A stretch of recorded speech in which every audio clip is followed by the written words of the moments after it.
Jackson Radio Show.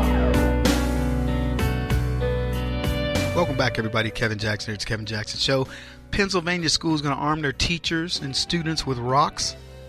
Talked about it in the last segment. I wanted to touch on it a little bit more before we get into this next story about the hostage situation in France. And by the way, we got tons to talk about. The Iranian hackers.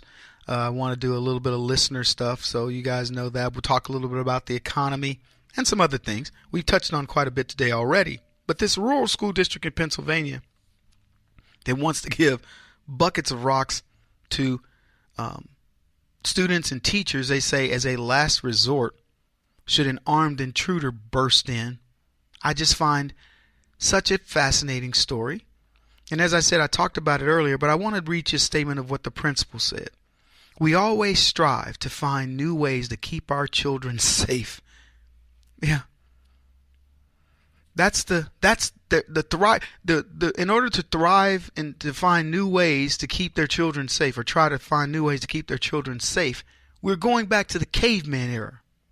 See, I thought that we evolved from rock throwing. Well, what next? They're going to let kids have spears? I can see this principal a couple years down the road going, we tried the rock thing and it didn't work as well as we thought. So now we are allowing every kid and teacher to make a spear as a deterrent. And then 2 years later, well, we tried the spear and it didn't work as well as we thought. What could you possibly be thinking? And here's what I love, this part of the article. It's almost like they're trying to sell it. This was from the Chicago Tribune. They're like, well, throwing rocks is more effective than just crawling under desk and waiting. And it gives students and teachers a chance to defend themselves. That's what the principal said. It's better than crawling under the desk and being a chump, letting them do whatever they want. Wow. This is the world we've left. We're leaving the kids. When I was talking to some folks, I was talking about 500 people the other night, and I told them, if you want to know where this comes from, it comes from you letting it occur. That's where this comes from. There should be parents at this, with the next PTO meeting in Pennsylvania at this rural school district going, have you lost your freaking mind? Will you just get armed teachers here, or an armed school resource officer, or whatever? Volunteer armed veterans who are certified to, with a certain level of marksmanship, etc., and have gone through psychological testing. There's a lot of things you can do besides giving out a bucket of rocks. That's just crazy. BB guns at the very least. I mean, I'll be honest with you. I want what's gonna be equal and opposite, so to speak. If you, as the old saying goes, don't bring a knife to a gunfight. That's essential. Don't bring a rock to a gunfight. I'd rather have a knife at a gunfight than a rock. Oh, Kevin, you don't know what kind of rock. I know. I already joked about the types of rocks. But seriously, we're losing our sanity in this country. I don't know, they say it's a 2,700 student district that this guy is speaking in. He's a rural guy, so it's not like he's one of these city slickers that doesn't understand where his meat comes from. But that's your solution, and there's not a parent in that district going, look, David, I think his name is David Heisel or something like that, Helsel. David, look, that's a stupid idea. You know where they arm the people within the school? Okay, so let me just put it to you this way. There's a country that has had 3 school attacks since the 1970s, a total of 3. And in each of those instances, they put down the gunman instantaneously without anybody being killed. You want to guess where it is? I'll tell you. It's Israel. They don't play. Armed to the teeth. So you go into an Israeli school and you want to be a gunman, you're going to get shot and killed. You will be dropped. Simple. Nobody messing with the schools. And look, I'm not going to take you back in the throwback machine again to my life, but we had guns all over the place in our school. Nobody dare would attack us. You'd be crazy to come in our school and attack. You would have been crazy. You would have killed you within minutes. Somebody, I distinctly remember one of my, I think it was my, he was a science teacher, and I distinctly remember him actually having a firearm on him one day when he walked into the school, because he wasn't a school resource officer or whatever. I think he just left it on. And it was, I distinctly remember it. I don't remember the details, but I distinctly remember that. And none of us, we didn't panic or freak out. It was just like, oh wow, he brought his pistol in, And I didn't think he was going to kill us. Anyway, here's what I want to talk about, though. I want to talk about this incident that happened in France, and I want to let you hear the clip because you'll glean some things out of this that I find interesting. So here's the clip. A French policeman hailed as a hero for his role in ending a deadly hostage standoff has died. The Interior Minister tweeted this just a short time ago. Lieutenant Colonel Arnaud Beltrame had persuaded a gunman to let him take the place of one of the hostages inside a supermarket in Trèbes, where the incident was underway. He was wounded while entering the store.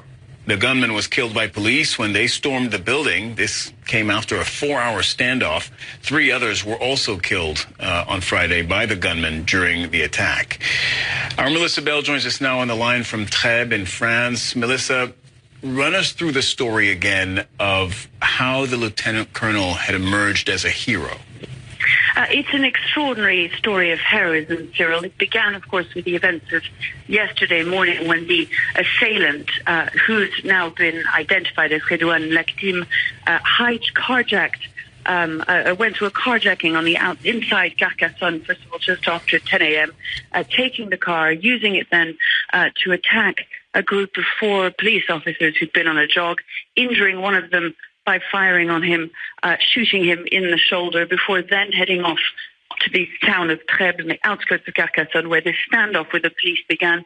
The assailant was holed up inside a local supermarket with hostages, although many of the people had managed to escape with the early sound of gunfire. And during that standoff, which lasted, as you say, some time, it was the extraordinary heroism of this man, Arnaud Beltrame, that not only allowed lives to be saved, the lives of the hostages in question, but also the standoff to be brought to an end, since when he went in to be exchanged with the female hostages that were being held, once he volunteered to do it, he'd left his phone on so that the officers outside, the special forces who gathered in this standoff, prepared to move in to take out this assailant, were able to hear what was going on. At the first sound of gunfire, they went in. Sadly, too late for Arnaud Beltrame, who died during the night. All right, everybody, welcome back. So here's what's interesting about this story to me. This story has lost all its real meaning. And now it's all about the heroism of this police officer who would dare exchange himself for the hostages that were there, and he died in that exchange. And they're giving you the accounts of all of the things, he left his phone on so special forces could come in and all this. Forget the tragedy. I'm just, think about it. 3 people died. He died and 3 other people were killed. They stormed the place. They killed, this guy gets killed or whatever, the hostage taker. And the story is about the heroism. It isn't about the people's lives who are changed forever, who died. Except the hero, of course. It's not about those other 3 people who died or the hostages who, are now traumatized from going to shop. That's all they were doing. They were shopping when this occurred.